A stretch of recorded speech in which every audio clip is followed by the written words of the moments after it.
said you're recording. Yeah, I'm good whenever you guys. Yeah, we got outtakes already. You guys say funny things. Great. Okay.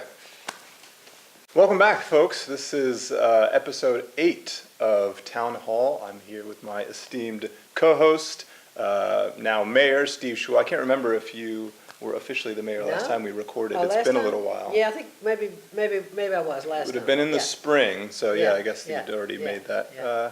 Transition into your new seat. Today we are talking about busing as part of a sort of larger conversation about transportation. I myself have been a frequent bus rider for some time.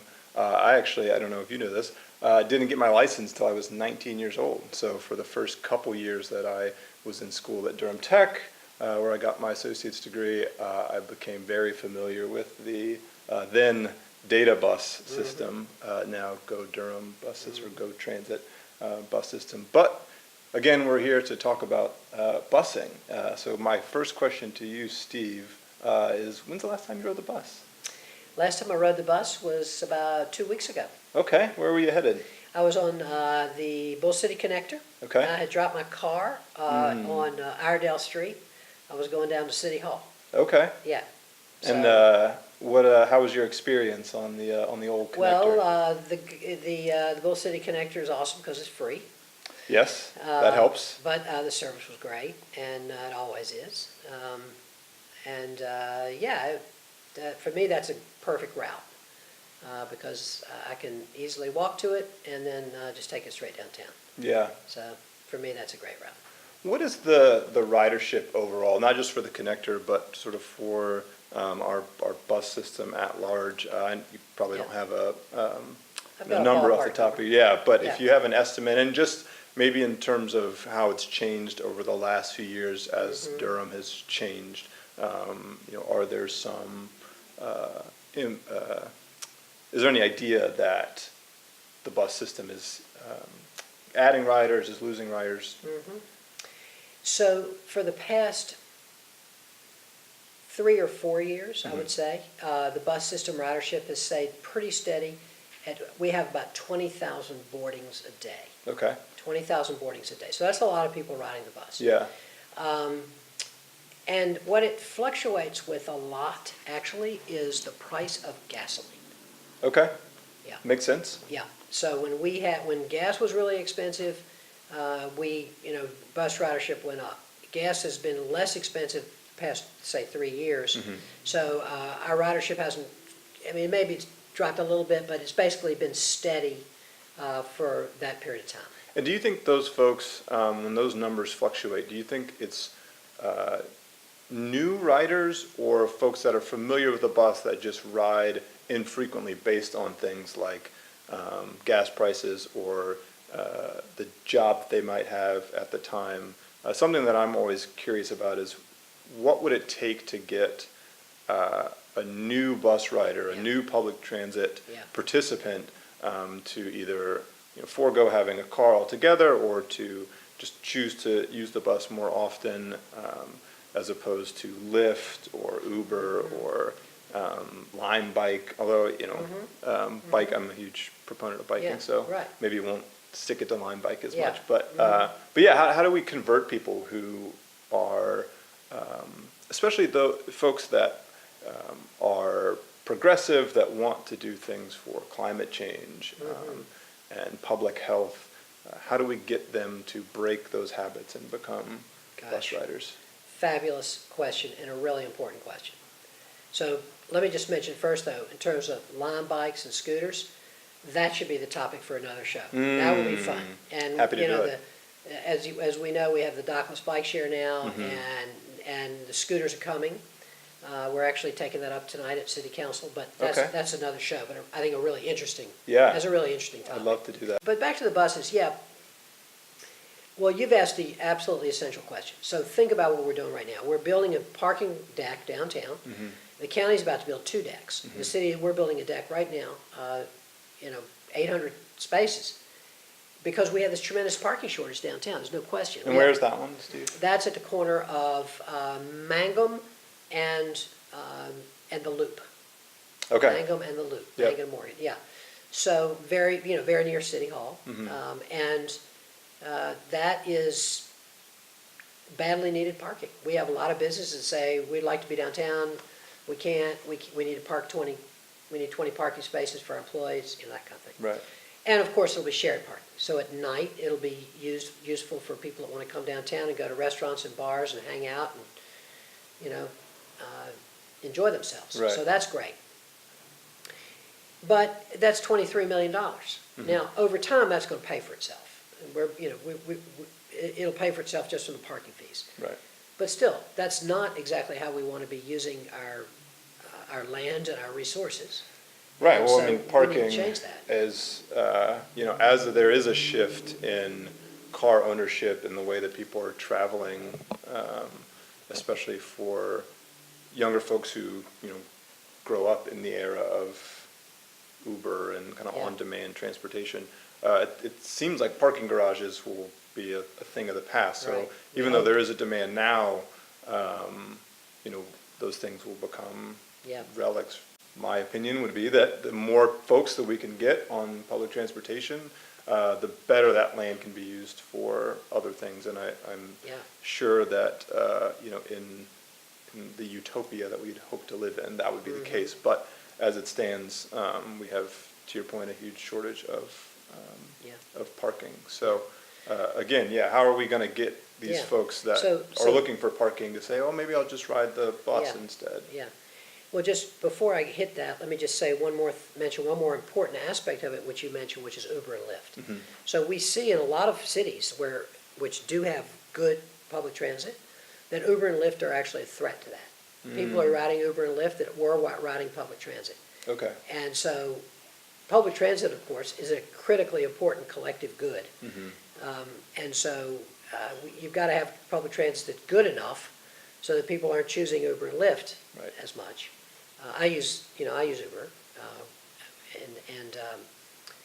and I know how incredibly convenient it can be. So we've got to have a really good transit system to make this work, and that includes rail as well as the buses. So one of the things that we're trying to do to test the actual how to get people on the bus is we have what's called the Mayor's Challenge. Right. So we applied for a grant, the Bloomberg Foundation, which is a fabulous foundation in terms of assisting cities with all kinds of things. Our innovation team is mostly paid for by the Bloomberg Foundation. We combine with other cities in terms of working with data through the Bloomberg Foundation. I'm a member of a cohort of 40 mayors that are kind of going to mayor school through the Bloomberg Foundation. So it's great. And one of the things that they're funding is what's called a Mayor's Challenge. And we applied for our Mayor's Challenge grant that we applied for was, can we increase the number of people who are taking non-car transportation downtown by 5%. Okay. We get 5% of the people get out of their cars, which will make a huge difference. You wouldn't have to build that parking deck if you could Right. just reduce the number of people coming downtown without cars who were previously coming with cars by 5%. So what we did was we tested it on city employees. Okay. And we found out the number of city employees that were not taking cars downtown. And so can we increase that number by 5%? And so I'll show you Get the data out. I'll pull this up and I'll show the camera. So two of the things that we did, one of the things that we did, and this is what I'm going to show everybody, was to create a personalized route to work for people. Okay. So that a way that they could commute to work. So in fact, they gave it to everybody, I think every single city employer, a huge number of them, I can't remember exactly. That's a personalized route to work that they gave people. So this route, gave you your options of getting to work on the bus, Right. depending upon where you lived. And so this covers all the different routes that you might need, because that is, a pain point for some folks is knowing, okay, I'm going to get on this bus, but this isn't the only bus that I'm going to have to take to get where I Exactly. need to go, and it can be confusing to figure out which route they need. And so the more that you can personalize it, certainly helps remove one of those pain Exactly. points. You tell people how. Right. Tell them the buses get on and everything like that. So that was one thing that we did. And the second thing that they did, you would play the bus lottery. Okay, So if you play the bus lottery, basically, there was a bus lottery as a way to win cash by trying transit. There's a weekly drawing of a $163 gift card. If you used your city Go Pass on the bus. right, If you use your city Go Pass, you'd be entered, and so you'd win 160. So those were the two ways they try to get Yeah. people to increase their ridership. Well, guess what? It worked. okay. Yeah, and we surpassed the 5% number for our pilot.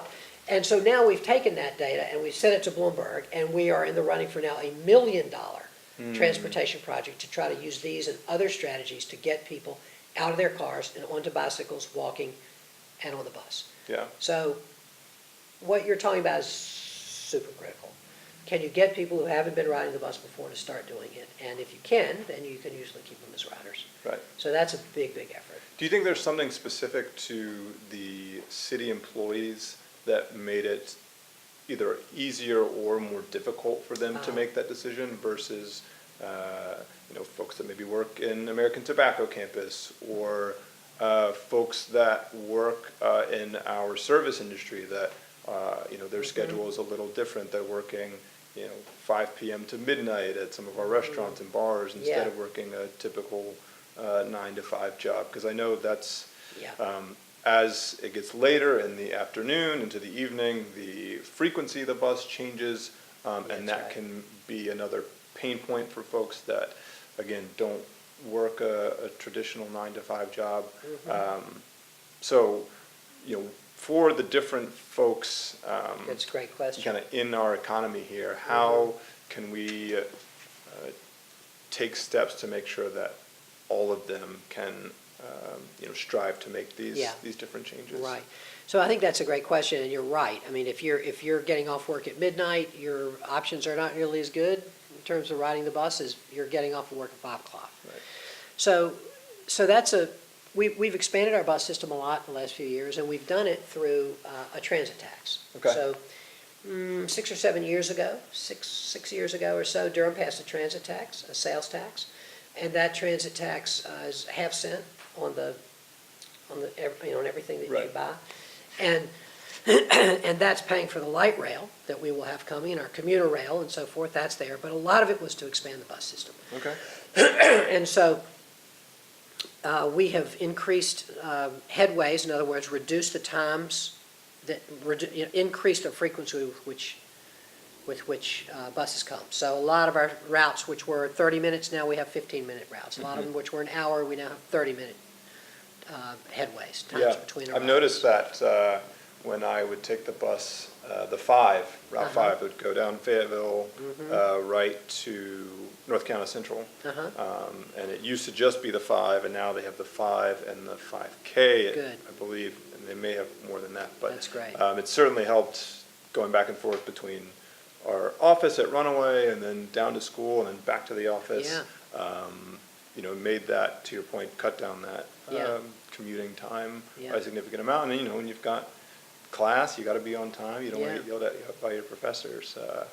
We also It's added nice to have that. Yeah, we also added another hub at the Village Shopping Center in East Durham, which is a huge stop. And so we're trying to change. It used to be that you had to all come together in one spot and then, go Right. out on your. And so we're really trying to change that. Our bus planners are really trying to change that so it's not so much a spoke and hub system, but that there are more different ways that you can get around the city without having to go down to the transit hub. So there's a lot of, I feel like there's a tremendous amount of good planning going on around it. I want to ask you about your experience on the bus, but I also just wanted to mention also that one of the interesting things about Durham is compared to any other bus system in our state, we are the most efficient, meaning that our buses, if you look at our ridership per hour, we are off the charts. We have a lot of bus riders relative to other cities in our state, so that's great. I mean, and that's one of the reasons that we know that our rail transit will work, because we have a lot of people who are. Why do you think that to is? ride. Why do you think that we have more in this in Durham than in other cities? Yeah. Is it the types of people that are riding the bus? Is it the job market? What is it that's putting us ahead of the pack Yeah. in terms of ridership? Yeah.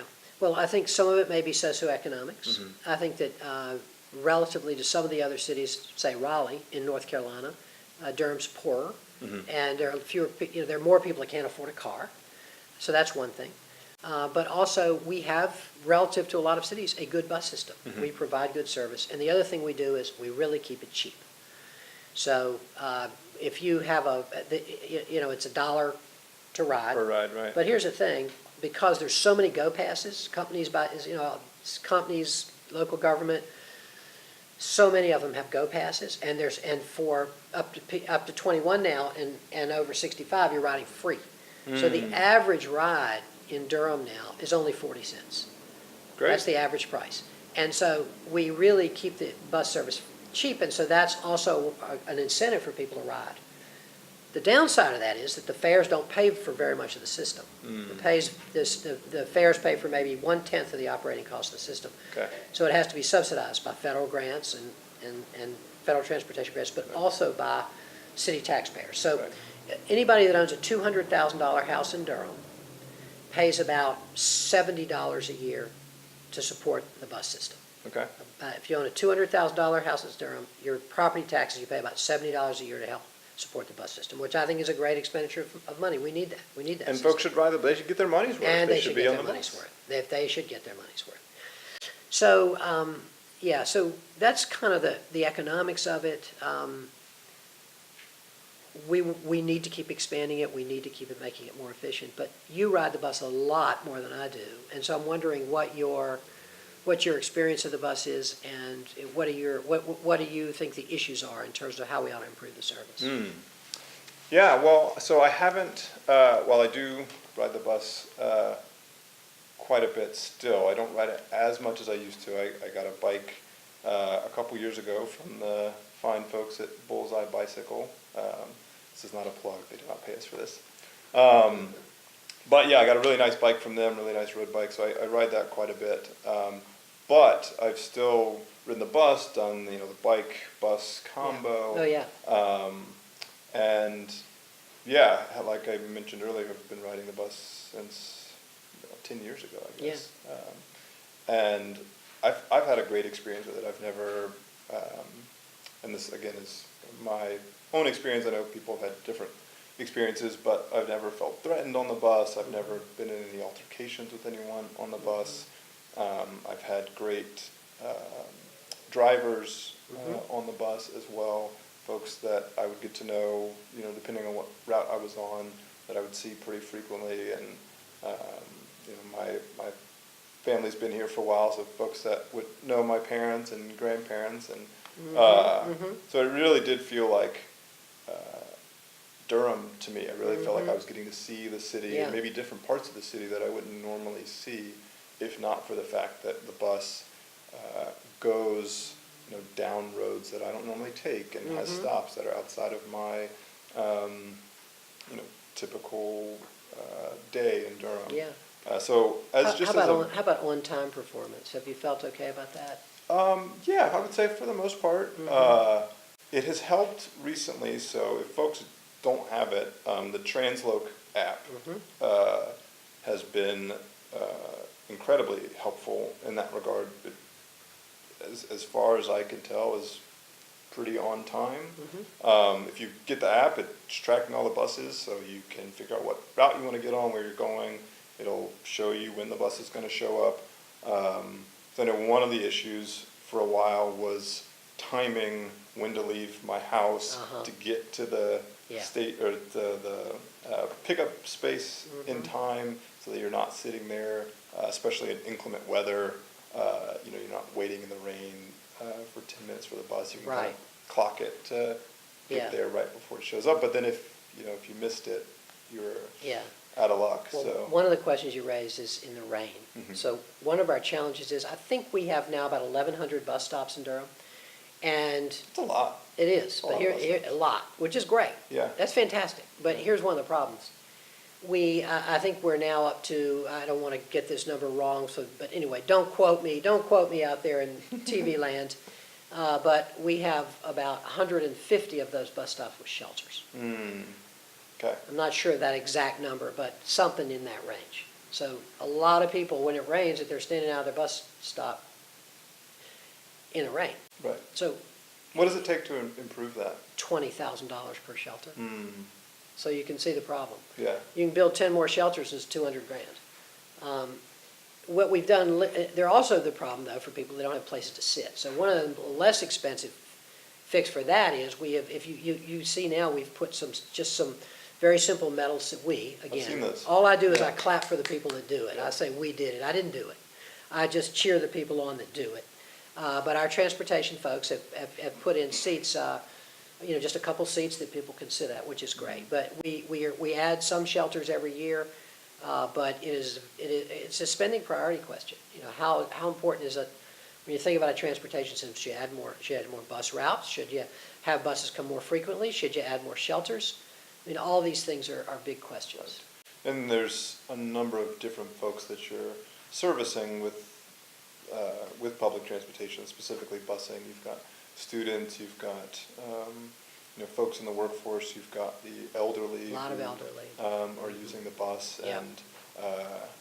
and to your point, it's they need things like places to sit, shelters, and so yeah, it's really complex. It's not like everything, and I know you are feeling this every day, but you can't isolate busing as an issue on its own. It's part of a bigger apparatus that we're all a part of. So it's tough to say, we're going to spend our money on shelters when you've got all these other things just within busing that you're trying to fix.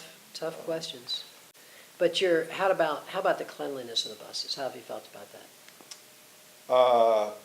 Good. Good? Yeah, Yeah. I think people are pretty respectful of the buses. For the most part, I know there's signs up for folks not to be eating and drinking and things on the bus. I don't know if those are always adhered to, but even the folks that are maybe eating or drinking on the bus are at least taking things with them. And there's a culture around bus riding that that feels like there's a community within that group of bus riders where folks feel compelled to hold each other accountable because they know this is a valuable resource to them. And I think that's true for a lot of public spaces, parks, and different things as well. But specifically with busing, I think there's a community around busing that tends to police itself, which is, again, is really cool to see. Yeah, and it's great. You never know who you're going to meet on the bus, and that's something that I think as someone who really loves Durham and its communities, something that would pull me back into riding the bus. And that's, if folks could just see that once or twice, that would be a tipping point for someone to maybe change their behavior. When you rode more frequently, did you have a pass of any sort? Like, would you buy a 30-day pass? Or? Yeah, when I knew that I was going to be taking it every day to and from school, to and from work, for a while I was doing the 2-day pass. So you can, for $2 you can get, 1-day pass for $2.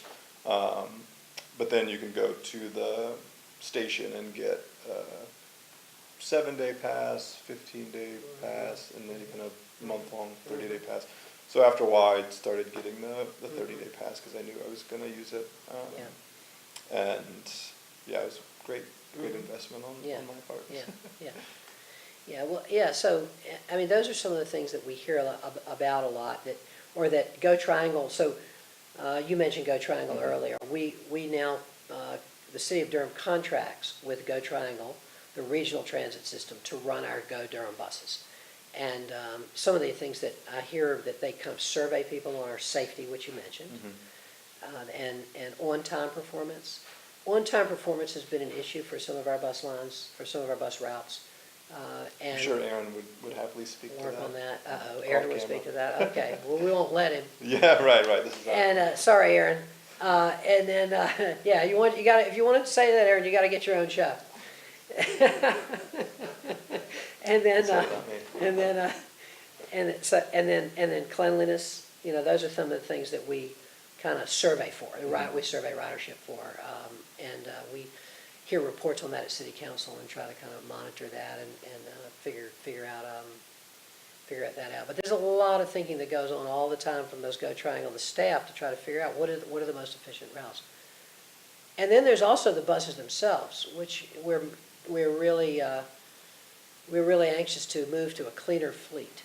Yeah, I've noticed that most of the buses have moved in that direction, but there's still a few here and there that go by, and it's especially tough as a walker, bike rider, when those older buses go by and they take off in the big cloud of black smoke, and if you're behind them, it's like, oh man, this isn't going to work. So, how many more buses in the fleet have to be converted from the kind of old school data to the new? I don't even know hybrid how many buses? buses we have in our fleet. I'm embarrassed to say, but we'll You have got a to lot of save things that. to remember. I'll have to answer that question on our next show. Yeah, okay. But I'm not sure of that. That's a great question. As you know, buses are super expensive. They're big vehicles. They're not like a fire engine. I rode a fire engine the other day, a ladder truck that was $800,000. So buses aren't that expensive, but they're very, very expensive. And so when we make those changes gradually. We do get some federal money through that to help pay for some of our buses, which is good. But yeah, that's a great question. I'm not sure exactly what the makeup of the fleet is in terms of the greener buses. I know that our entire fleet for the city of Durham, we have our buses, our trucks, everything like that. That we've been for the past several years one of the top 50 cities for green fleets, and some years we're in the top 10. So we're really trying to improve the energy efficiency and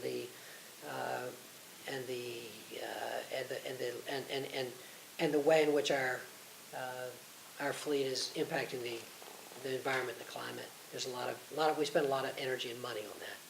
Good. Well, we could do this all day. Busing, like we said, is part of a bigger conversation that I would love to continue having. Let's do bicycles and scooters. I'm happy to do it. Maybe on bicycle and scooter. I don't know what our equipment that sounds good. Needs would be for that. The scooters are definitely on their way soon. Okay, we'll look out for those. And you guys look out for this episode and more from Town Hall. Again, thank you for watching. You can find this on clarioncontentmedia.com, on all our social channels. They'll go up with the video when it gets posted, so you can check all that stuff out there. Again, thank you for watching. This has been another episode of Town Hall. We'll see you next time. See you next time. Cool. That was our best episode. Yeah?